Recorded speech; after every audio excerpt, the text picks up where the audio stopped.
work? During photosynthesis, plants combine carbon dioxide from the atmosphere and sunlight to produce simple sugars and carbohydrates.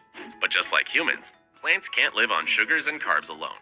Fortunately for plants, there's a rich source of nutrients right under their feet in the soil parent material and in organic matter. When dead plant material, or organic matter, falls to the surface of the soil, it's gradually decomposed by microorganisms. Nutrients are then released into the soil in plant-available form. The next generation of plants then absorbs these nutrients, and so nutrient cycling begins again.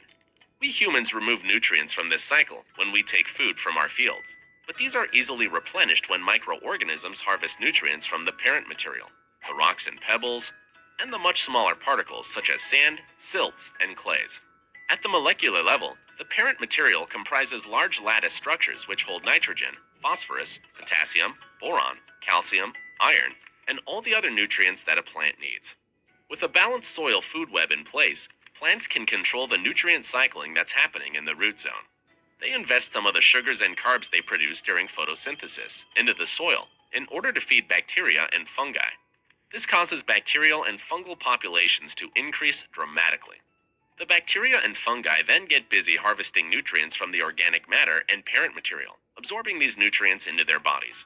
Predatory microorganisms are attracted, and they begin consuming the bacteria and fungi. The wastes left behind by these predators contains an abundance of nutrients in plant-available form. These are easily absorbed into the plant roots. So the plant gets a good return on its investment, exchanging sugars and carbs in return for all the other nutrients it requires. This results in well-nourished, resilient plants and in nutrient-dense food for us humans. With a balanced soil food web in place, plants are able to access all the nutrients they need, on demand, simply by varying the compounds they release into the soil. This means that farmers don't need to waste money buying and applying fertilizers. The soil food web costs very little to maintain by comparison. Having nutrient-rich plants results in greater yields and improved quality of the produce.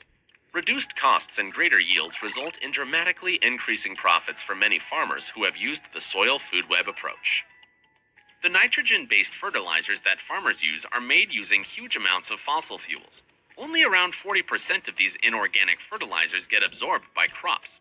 The rest is either volatilized, polluting the atmosphere, or it runs off polluting our rivers, lakes, and oceans, causing algal blooms and dead zones that are a major environmental problem.